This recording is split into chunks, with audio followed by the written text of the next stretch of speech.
পড়শি নদীটি ধনুকের মতো বাঁকা, উরুডোবা জলে সারা দিন খুনসুটি, বাঁশের সাঁকোটি শিশুশিল্পীর আঁকা, হেলানো বটের গায়ে দোল খায় ছুটি। হ্যাঁ বন্ধুরা, ছোটবেলার সেই খুনসুটি।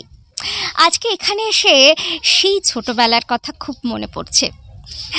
তো আমার যেই ছোটবেলার কথা মনে পড়েছে সেই না আমি আমার পাশে পেয়ে গেছি একটা ছোট শিল্পীকে। সে কিন্তু আমাদের সঙ্গে এখানেই মজা করতে এসেছে এবং আমাদেরকে কিছু উপহার দিতে চাইছে। তো চলুন আমি মিহিকার কাছ থেকে সেই উপহারটা নিয়ে নিই। তো মিহিকা, আজকে তুমি আমাদেরকে কি উপহার দেবে? নমস্কার।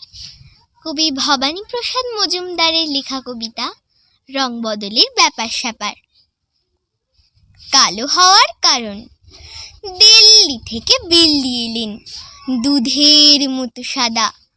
কলকাতার এক কালো বিড়াল বললে তাকে, দাদা আসুন, বসুন, কেমন আছেন, বাড়ির খবর ভালো?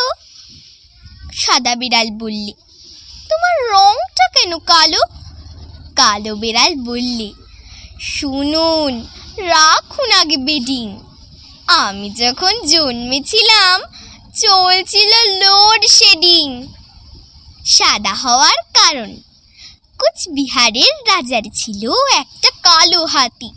যখন তখন সেই হাতিটাই করতো মাতামাতি। একদিন তার কাণ্ড দেখেই চমকে গেল পিলে। 5 টাকা পুরুপ কাচার সাবান ফেললো হাতি গিলে। পরের দিন কি ঘটলো ব্যাপার বলছি শোনো দাদা। সাবান খেয়ে কালো হাতির বাচ্চা হলো সাদা। রামুর সাথে দামুর সেদিন হঠাৎ হলো দেখা। বললে রামু, শোন রে দামু, চললি কোথায় একা? 9 মাস বাদে দেখা হলো, কেমন আছিস? ভালো? আগে তো বেশ ফর্সা ছিলি, এখন কেন কালো? বললে দামু, কেমন করে রং হলো শোন ময়লা। আগে বেচতাম ময়দা আমি, এখন বেচি কয়লা। নমস্কার। দেখেছেন বন্ধুরা, আমি ছোটবেলার কথা বলছিলাম।